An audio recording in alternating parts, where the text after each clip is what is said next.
علیہ وسلم نے آئندہ آنے والے لوگوں کو بتا دیا کہ تمہارے زمانے میں کیا حالات پیش آنے والے ہیں۔ تمام احادیث سے ثابت ہے، تمام احادیث ہیں، ابواب الفتن کے نام سے احادیث ہیں اس کے اندر، کہ جس میں بتا دیا گیا کہ قرب قیامت میں کیا ہوگا اور قیامت کس طریقے سے آئے گی، لوگوں کے درمیان کیسے فتنے برپا ہوں گے۔ چنانچہ ایک حدیث میں حضور پاک صلی اللہ علیہ وسلم نے ارشاد فرمایا کہ ان قریب اندھیری رات کی تاریکیوں کی طرح تمہارے فتنے تمہارے پاس آئیں گے، ان قریب اندھیری رات کے اندھیروں کی طرح تمہارے پاس فتنے آئیں گے۔ جس طریقے سے اندھیری رات میں انسان کو کچھ نظر نہیں آتا اور کہا جائے کہ راستہ کہاں ہے، کس طریقے سے، اسی طریقے سے فتنے آئیں گے، ایک کے بعد ایک فتنہ ہٹے گا تو دوسرا آئے گا، دوسرا ہٹے گا تو تیسرا آئے گا، حتیٰ کہ بعض لوگ ان فتنوں میں بھی مبتلا ہو جائیں گے۔ وہ فتنے پورے معاشرے کو، پورے ماحول کو گھیر لیں گے، بظاہر ان میں سے کوئی کہیں جا پناہ نہیں پائیں گے۔ آپ صلی اللہ علیہ وسلم نے فرمایا ان فتنوں سے اللہ کی پناہ مانگا کرو اور یہ دعا کرا کرو۔ کیا فرمایا؟ کون سی دعا؟ اللہم انی نعوذ بک من الفتن ما ظہر منہا وما بطنا۔ اے اللہ، ہم اس آنے والے فتنوں سے اور آپ کی پناہ چاہتے ہیں، ظاہری فتنوں سے بھی اور باطینی فتنوں سے بھی اللہ ہم آپ کی پناہ چاہتے ہیں۔ غرض دونوں قسم کے فتنوں سے پناہ مانگنی چاہیے، اور لیکن پھر بھی رب کو نہ پہچان پائے۔ لیکن عقل کون سی ہے؟ کہ جو دین کو سمجھ پائے اور اللہ کے نبی نے جو فرمایا اس کو سمجھ جائے، اس کو کہتے ہیں عقل سلیم۔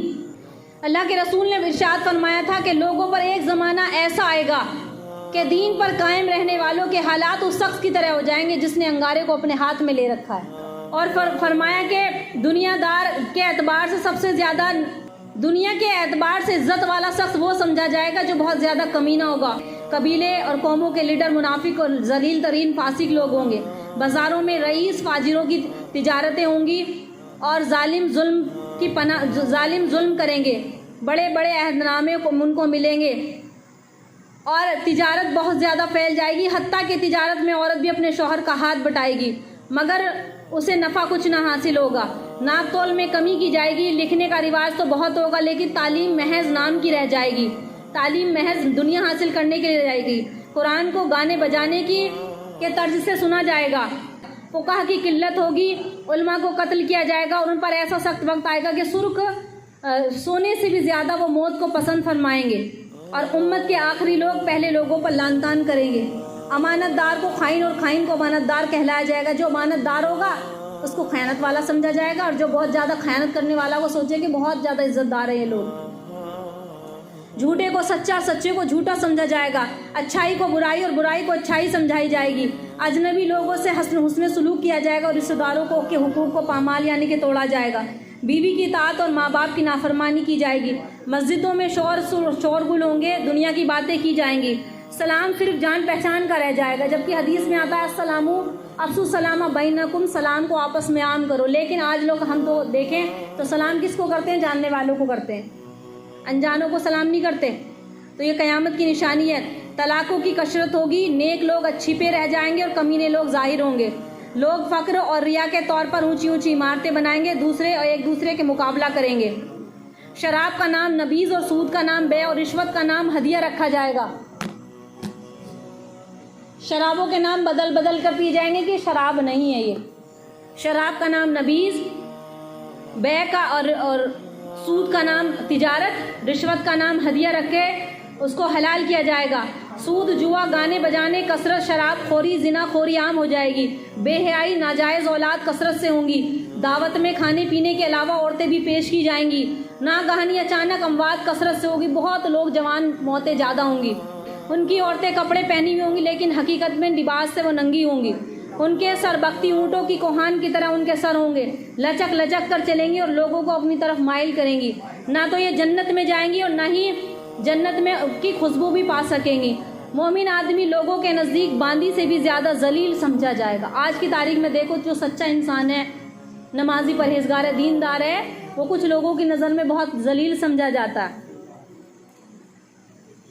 اور مومن ان کی برائیوں کو دیکھتے رہیں گے حالانکہ وہ کچھ نہ کر سکیں گے، اور جس کی بات سے ان کا دل اندر ہی اندر گھٹتا رہے گا، یہاں تک کہ فتنے بہت ہونے لگیں گے۔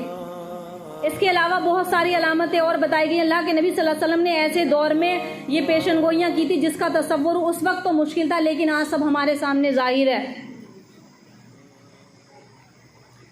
یہ سارے کے سارے کیا ہیں؟ سب ہمارے سامنے، یہ فتنے سارے کے سارے ظاہر ہیں آج کے وقت میں۔ اپنے لباس پر دھیان دو، اپنی عبادت پر دھیان دو، عزت احترام صرف ضروری نہیں کہ پیسے والوں کا کیا جائے، دین کی نسبت سے محبت رکھو اور جتنا ہو سکے نمازوں کی پابندیاں کرو اور اپنے بچوں کو دین سکھانے کی فکر میں لگو۔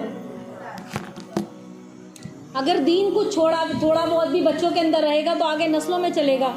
اگر ابھی ہمارے بچوں کے ہاتھ میں موبائل اور صرف کمپیوٹر اور صرف دنیا کی کتابیں رہ گئی اور قرآن کو صرف اسی نسبت سے پڑھا کہ یا تو یاسین پڑھ لی، تو قرآن پڑھ کے کچھ سمجھ میں کیسے آئے گا؟ آگے اس کو سمجھنے کے لیے مدارس، اگر مدارس پر محنت نہ کی گئی، مدارسوں کو بہت سمجھا جانے لگا، جیسے کہ آج قرآن میں بیٹھے تو لڑکیوں کو نیند آنے لگتی ہے، جوان طبقہ تو بالکل ہی آنا نہیں چاہتا کلاس میں، چھوٹے بچے شوق سے آتے ہیں۔ اس میں سب سے بڑی کمی ماؤں کی ہے۔ یہ ماں خود نہیں بیچنا چاہتی، کیونکہ اگر ماں وہاں بھیجے گی تو اس کو بھی بدلنا پڑے گا۔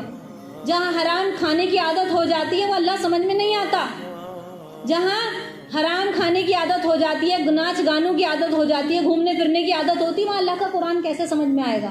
اور ان کو قرآن نے کیا کہا کہ جس کو جو سن لو کان کھول کر، جو کان اللہ کا قرآن نہ سمجھ پائیں، نہ سن پائیں، نہ انہیں اچھا لگے، تو وہ الائی کا نام وہ جانور ہے۔ اللہ تعالیٰ سے دعا ہے کہ اللہ عمل کی توفیق دے، اللہ عمل کی توفیق دے۔